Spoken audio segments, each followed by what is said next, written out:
want to welcome everybody that is seeing this on video and apologize because we had originally set a decent-sized venue out in San Marcos, but the building itself was hit by a car and some damage was done, so we were not able to use the facility, and at the last moment we were fortunate enough to get this small room here at the Escondido Library.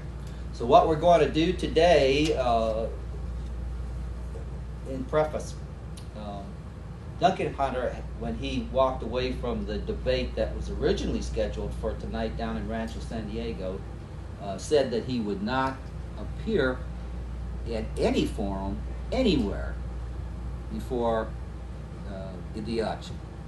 So my position was that the people, particularly the people up in the northern part of the district, from Temecula down to Escondido and San Marcos and Walbrook, they deserve to have some information about who their new representative is. So that's why we're here tonight, and I'm hopeful that the people in the northern part of the district get some information, at least as far as my views are regarding the issues, and then from that you'll be able to extrapolate what Mr. Hunter's views are, because you won't find them on his website or anywhere else. So let's begin today. We just have a few folks here, but we will go through the issues, as many of them as we can, and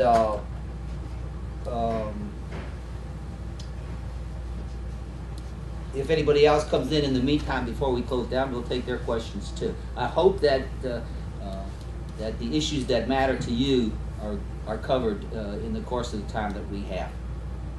So questions first. Yes. Yes. I've seen that your number one issue is getting money out of politics. Why? Well, I've said many times that it really doesn't matter if you're a Republican or a Democrat or an independent, as long as the politicians in Washington, and actually even in local politics, as long as they're for sale, as long as they take big money contributions, they will always take care of their contributors first, and the people who they're supposed to represent end up taking the back seat. We have an example in our race where I pledged to not take any money from PACs, unions, corporations, lobbyists, and even my own party. I won't take any contribution over $100, individual contribution, and I never will, because in my view, the people in District 50 have to know if their representative is for sale. It's really that simple. And one of the reasons that Congress has a 10% approval rating is because the people feel they're not being represented. So they look at the big picture in Washington and say, oh, they're all for sale. Okay, so I'm telling the people, there's one person in this county, in all the congressional districts, there's only one person that is not taking the money, and it's me. So if that's important to them, if they want a person who is only interested in representing the interests of the people, I'm not beholden to any corporation, I'm not beholden to any PAC, I'm not beholden even to the Democratic Party machine. I'm only answering to the people, and that's my goal. Mr. Hunter, I saw today, has received $900,000 in this campaign cycle so far. $900,000. Now that's 5 times what the people pay him. So who, my question, and it should be the question of any voter, who's he working for? In fact, the number I saw was that $530,000 of that money was from PACs alone, political action committees. And when they want political action, you know what they're talking about. So the reason I ran for Congress is because I'm of the middle class, I always have been. And I just looked up, and since the Democratic Party didn't put up anybody against Duncan Hunter, it simply meant that the people in District 50, all of them, I'm not talking Democrats or Republicans or Independents, but literally all of them, had no choice for the next 2 years. They were going to be represented by this man. And as a working man, I said, no, it is not about party in particular. It's about the fact that the working people, seniors, students, they don't have a voice. That's why I'm here. So hopefully this will start a trend. You know, if we could get the voters in District 50 to elect a person who didn't take the money, I believe that it would start a movement across the nation. Because every politician says, oh, I don't want to take the bribes. You know, I don't like bribe takers. I hate bribe takers. But my opponent takes bribes. If I don't take bribes, I won't be able to win and help you. Well, I'd like to prove them wrong, that it doesn't take bribes. If the voters are informed, and they care, and they know that until the money people are out, the people don't matter. So that's why I'm doing it, and that's why it's so important. Thanks. I have a question.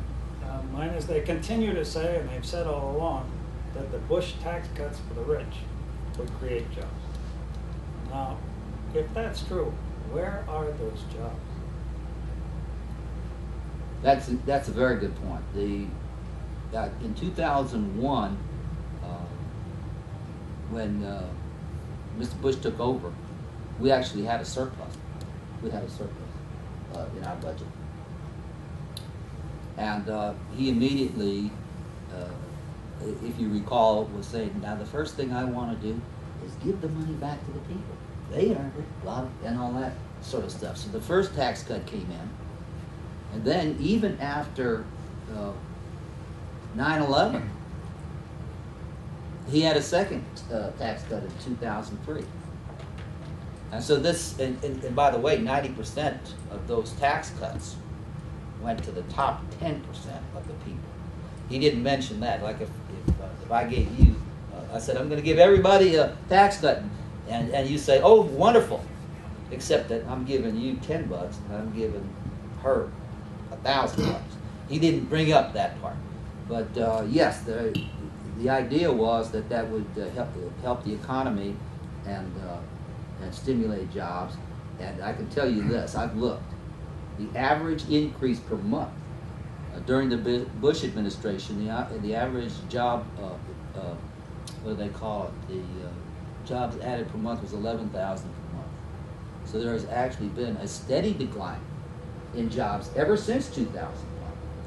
And there's been a steady decline for the middle class since then too. If you recall, it used to be that you could pay your bills in the back of at the end of the 90s. You could still pay your bills, although people were already starting to borrow, you know, taking out seconds in their mortgages to keep up and whatnot. But it was at that time where the middle class was really starting to feel the squeeze, and it finally broke in 2008 with the crash. But this is not just an Obama commercial. The fact is simple. There have been something like 4 million jobs created in the private sector, maybe a few more since he took office.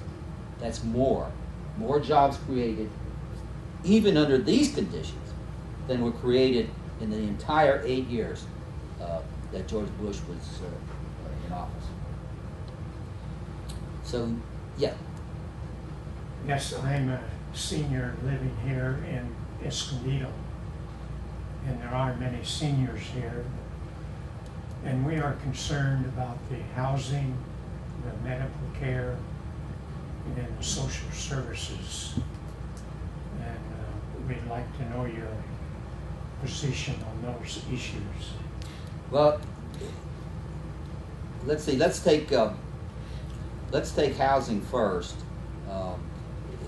Not specific to seniors, but the notion that we still have, due to the crash, we still have so many mortgages underwater.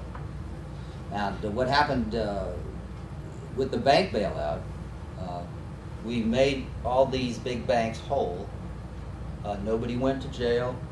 They got all their money from us, and so many millions of people lost their homes because of the crash. And yet, today, still, there are so many people with underwater mortgages. What I would suggest was that we go to these big banks and we tell them, now we made you whole. Nobody went to jail. But if you don't either rework the interest rate on these mortgages to the current levels, or you can do shared equity or situation, unless you make sure that you give back to the people who gave to you. If you don't do these things, then somebody's going to jail. You have to make them an offer they can't refuse. And there should be bankers in jail right now. And the fact that the Congress hasn't done anything, again, goes back to money in politics, because they will stand in at their congressional hearings and they'll say, oh, you, Jamie Dimon, you're the most evil person. You took investor money and you did X, X, X. And so the congressman can show that to his or her constituents on the news that he yelled at them. But he yelled, but he didn't do anything because he was taking money from them at the same time. And that goes all the way up through Congress to the president. I'm sorry to say that that what should be done hasn't been done, and it all gets back to money in politics. So that's one thing regarding housing. For seniors in particular, there are two issues that have been demagogued to death. Let's start with Social Security. One, it's not an entitlement. We all been paying into that our whole lives, you know, and we deserve the benefits. They are ours, and the reason there isn't a lot of money in the Social Security Trust Fund is because politicians have been taken from it for many, many years. We do not need to fix this economy on the backs of working people or senior citizens, or in fact our children, by not funding education. The Social Security system is good for at least 20 years without anybody doing anything. We can make adjustments. One, right now your FICA taxes they take out of your paycheck, there's something like go up to $106,000 if that's what you make per year. We could raise that easily. It hasn't been raised in a long time. Raise it to $200,000. See, that'll bring a lot of money in. Two, you could take people who, when they reach retirement age, they would still not be cheated, not get their Social Security. But let's face it, some people live on it. I think half of single women, retired women, Social Security makes up 80% of their income. That's how important it is. And some individuals, that's all they have. So they're going to get their benefits. End of story. But say, for example, you after you reached retirement, you were still making $500,000 a year. What would happen is that the benefits would be delayed. As long as you were still bringing in $500,000 or whatever, you know, a number you could do, then your beginning of your payments won't start until a later time. So that money that's necessary for the people in need, they will get theirs, and you won't be suffering, but yours will start later on. I think since 2002, the top 1% of people, income-wise, they received over $9 billion in Social Security. But like, for what? You know, I mean, they wouldn't even know it when the check came in. So it's important that we help the people that need it most first, and at the same time, the other people, the more wealthy people, would not be denied, but understanding the situation, it could be delayed. So you could do those things, and the other thing that would help Social Security wise too is to make sure that the elderly people, what we're having now is we're having a situation now where the right-wing people are saying it's not sustainable because look, we have all the baby boomers. What they failed to take into account is that yes, the baby boomers are going to increase, but it's not going to increase forever. See, when we go, it's actually going to go down again as far as the number of people that are taking Social Security. And we've had a practically another baby boom in the last few years, and with immigration, people paying their taxes, their payroll taxes, the money going into Social Security will increase again. So it's not like this is on an endless scale upward, because it isn't. And we're going to be able to make the adjustments to see to it that not one person has to be denied benefits, because it's just not true, and it should never have been called an entitlement. As far as Medicare is concerned, a lot can be done just through making changes in the way we deliver it. It's fee-for-service type situation. What we want to do is, one, make all medical records electronic, and so that everybody's record around the country is available to any doctor anywhere in a particular organized system. You can save $500 million a year, $500 million a year, just by changing to electronic system. And we can't have a situation where we switch to vouchers, because it's obvious. That's the Ryan plan, and I'm sure that Mr. Hunter is on board with the Ryan budget.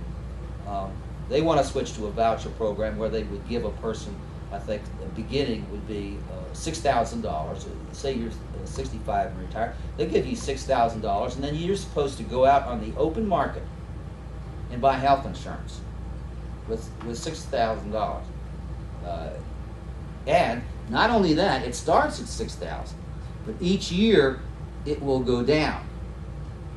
And so I think that there is a paper here that shows what this would mean to people still working. These are the ones that would hurt the most. People like you and I just turned 65, so for you and I, well, even the Republicans will say it wouldn't hurt us. It would hurt us if they started this system right now and did away with Affordable Care Act. It would cost each of us an additional $600 per year anyway. But there is a form here, you can see it, that just shows what working people, if you're saying their plan starts at 55, but what each person, if they were not eligible for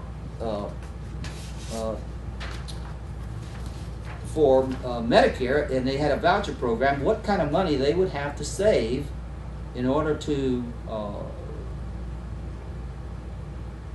pay for insurance. And working people know, regular working people know, you can't pay your health insurance premiums right now. The way things are right this minute. And the idea that you would have to save out of your paycheck that you get now, you would have to save to pay for your own retirement, and you would have to save to cover the excess that would be necessary for your health insurance that you would have to buy. What that would mean, if you were 40 to 55 today, would mean from your paycheck, after you take care of your bills and your family, how much money do you have to save for your retirement and your health care after you're older? Most people haven't got anything at all to save after their paycheck now. So it's a system that can't work.